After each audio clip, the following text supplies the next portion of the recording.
Banks are collapsing, deflation is coming, and as an investor, you need to be prepared for what comes next. And that's exactly what I'm going to talk you through in this video. I'm going to explain how banks are beginning to collapse in the United States, why this is important and how it's going to affect the economy, and how you can protect yourself as an investor. In other words, I'm going to tell you specifically what assets to invest in and what you should avoid doing in this situation. So let's get right into it. Now, you may be surprised to hear that banks are collapsing, but to anyone who has been following the recent earnings on Wall Street, you might already know that regional bank stocks have been falling in the last couple of weeks. This is pretty clear if we look at the KRE, which is an index that tracks regional banks in the US. A lot of the losses in the KRE can actually be attributed to a couple of banks that have been suffering quite a bit. Most notably, New York Community Bank Corp has fallen over 60% since announcing its earnings. What's going on exactly? And how is this going to affect other banks and then the broader economy? Now, as we can see here, New York Community Bank shares absolutely plummeted after they reported earnings. This happened because not only did they miss their earnings estimates and revenue estimates, but also because they slashed their dividend completely. And why would they do this exactly? Well, there are two main problems that this bank is facing right now. Firstly, it's important to note that this bank already absorbed or merged with a couple of other regional banks during the last regional banking crisis that we got back in March of 2023. Now, because of this, New York Community Bank is now considered a Category 4 bank, meaning it has over 100 billion in assets. This means it has much more stringent requirements on its leverage ratio, and it just has to go through a lot more kind of regulatory loopholes, and that is obviously putting a toll on its operations. The bank is undergoing this transition, and as a result, we've actually seen revenues and earnings fall in the last quarter compared to the previous quarter. But there's something even more worrisome going on. Go ahead and look at the income statement from the latest investor presentation.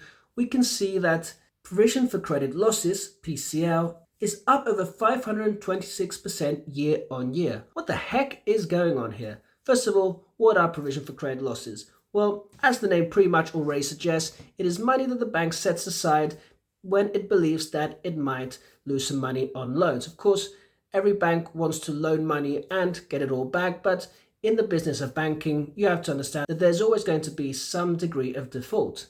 Banks can manage this by basically allocating some money before defaults even happen as provision for credit losses. What exactly has forced New York Community Bank to raise its PCL by over 500% in a year? The answer, of course, is the black swan that has been haunting the US economy and regional banks for the last year, something which I talked about 2 videos ago, and it is, of course, commercial real estate. Now, if we look at the bank's balance sheet, we can appreciate that over 12.4% of its loans are made to commercial real estate. What's more, a big chunk of this, around 3.4 billion, belongs to commercial real estate in the office segment, which has of course been the hardest hit since the COVID pandemic, as people are embracing hybrid work and a lot of companies are refusing to go back to the office. And of course, office space that is mostly located in Manhattan. Now, why is this important? The office segment across the US has of course suffered a lot in the last year, but Manhattan in particular has been very hard hit. Just go ahead and look at this chart. Manhattan is the second urbanization with the most office vacancies, just behind San Francisco. We can also see that office leasing in Manhattan for the month of January dropped 39.4% from the previous month to total 2.25 million square feet and almost 50% year over year, according to Colliers. Meanwhile, office availability, of course, obvious since there's so many vacancies, has reached an all-time high of 17.9% for the second straight month. January demand was also barely under the 5-year rolling average of 2.35 million square feet, as well as the full year 2023 average of 2.27 million square feet. Let's face it, if you're a company right now, you don't want to spend a fortune having an office in the middle of Manhattan. And that, of course, is a big problem for the people who own these offices, and more so in this case for the bank that has made the loans to the companies and people who own these office buildings. Of course, as vacancies increase, the income from rents stops coming in, and that increases the rate of default on these loans. Ultimately, the bank could take the buildings as collateral, but of course, given that the income from rents is going to be a lot lower, we can imagine that the value of these buildings is also going to be a lot lower, and therefore the bank would still probably have to record a loss on its loan and write down the loss of that building's value as an impairment charge. We have to realize that it's not only New York Community Bank in the spotlight right now. Other banks are being put into question. An example of this is M&T Bank. This bank has a similar size to the New York Community Bank and has a similar exposure to commercial real estate. In the latest earnings report, the bank reported a rise in troubled real estate loans, but analysts said the exposure was manageable. Nonetheless, if we look at the KRE, the average regional bank stock has lost about 10% in the last 2 weeks. Of course, the problem is that, as we know, in today's hyper-financialized world, one bank's troubles are likely to become another bank's troubles. The fear here is, of course, that the commercial real estate crisis will blend into a regional bank crisis, which will of course bleed into the wider economy. In fact, signs of bank weakness can already be appreciated if we just look at this chart. What we can see in this chart is bank credit for all commercial banks. And as we can see here, it has turned negative year on year. In other words, banks are no longer extending as many loans as they were last year. Of course, this doesn't bode well at all for money supply. Now, this is something that I've talked about before. Now, let's get back to this chart, which I also introduced in my last video. As we can see here, M2, which is a measure of broad money, is closely linked to inflation and deflation. When M2 begins to fall, that is when the money supply is reduced, normally because of less banking demand and also perhaps tighter monetary policy, is when we begin to see reductions in inflation and even deflation. Now, there's actually a lot of evidence right now that we could already be a lot closer to deflation than the Federal Reserve thinks or that the general market appreciates. For example, according to Trueflation, US inflation is now already at 1.45%. In other words, inflation is already below the Fed target, and we could enter deflation in the next few months. Speaking of real estate, deflation is also pretty clear if we look at this chart. What we can see here is the new tenant rent index. As we can see, the most recent release shows a huge drop in the fourth quarter, which entered into negative territory, something which we really hadn't seen since the 2008 housing crisis. Now, rents are also a very big component of CPI, so I expect that the next few releases of CPI could really give us a downward surprise.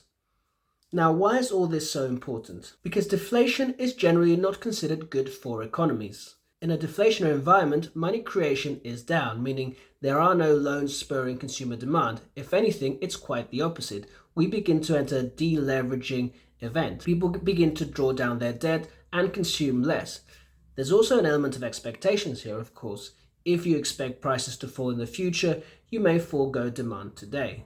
This is why the Fed always fights so hard against deflation, for good and oftentimes also for bad. Now, with that said, what could happen here if we begin to see more evidence of deflation?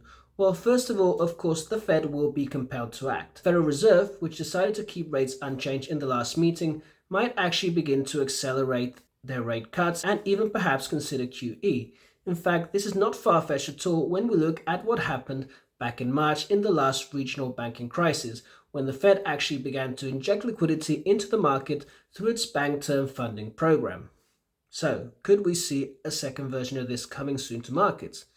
It's a possibility. Now, if you're an investor in this situation, what is the right approach to investing? Well, first of all, there are some assets which we know do a little bit better in deflation than other assets. Now, your first instinct might be to hear that there is a banking crisis and rush to the bank, get all your money out of there and run for the hills. First of all, that is not what you should do, certainly. Now, if you're in America, you can at least be sure that the FDIC will insure up to $250,000 of your bank deposits. Now, having said that, having some cash on the sidelines is always a good option. It gives you the ability to buy assets on the cheap, and of course, even in a deflation, we would expect the value of cash to rise a little bit. However, there are other assets that would perform even better, mainly bonds.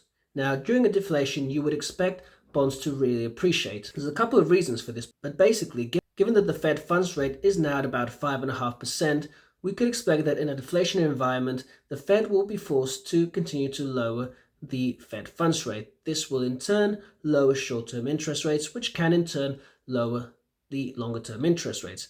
And of course, if we are entering a deflationary environment where there could also be a recession, growth expectations would come down, and that would also push down interest rates. Pushing down interest rates, of course, increases the value of bonds. So therefore, going into bonds right now could be a decent position. Now, on the other hand, even though there could be a deflation, that doesn't mean you should run out of stocks. Like I said, it's very likely that the Federal Reserve will step in and provide more liquidity to markets if something like this were to happen. Therefore, I do still think there's a place for investors to put their money to work in certain areas of the stock market, namely more defensive stocks or even industrials. Stocks that will thrive in a recession are also a good idea, and also types of stocks that will pay dividends and that have good cash flow generation. Lastly, and I know this could also come as controversial, I do think that a small allocation to cryptocurrency is always a good idea. Now, as I've mentioned before as well, in the last regional banking crisis, we actually saw Bitcoin really begin to take off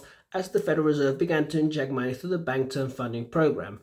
Now, I'm not saying that Bitcoin began to rally because, people were actually starting to buy Bitcoin in case the whole banking system collapsed. We did see a strong reaction in Bitcoin, whether it's because people saw it as a hedge or because simply the expectations of more liquidity were pushing Bitcoin up. As we know, Bitcoin does tend to correlate quite strongly with what I'd call global liquidity. So with that said, now is a very important time for us to keep alert on what's going on in the markets. First of all, we have to really stay on top of this commercial real estate crisis and see how banks react from here on out.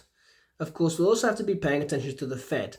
The sooner the Fed begins to lower rates, the sooner that the troubles for banks will ease. And I already think that based on some of the most recent action in banks, that the Fed is probably reconsidering lowering rates in March. Lastly, it will be very important to keep a track on how the deflation will translate into the broader economy. Now, for the time being, I've actually seen very resilient economy. If we look at productivity levels or, for example, employment, there is still a very strong economy. As I've also talked about, this has a lot to do with the large amount of the fiscal impulse, but it is undeniable that if credit is contracting right now, a recession could come at some point. So we really have to stay on top of that. Again, investors would do well to begin to position more defensively, owning more defensive stocks perhaps, and bonds. However, I do still think that a crypto allocation is also a good idea. As always, guys, I hope you enjoyed this video. If you like this type of content, go ahead and check me out on Substack. I do a lot more over there, in-depth macro reports, in-depth stock analysis, technical analysis, and of course, my weekly podcast. Thanks for watching, and I'll see you in the next one.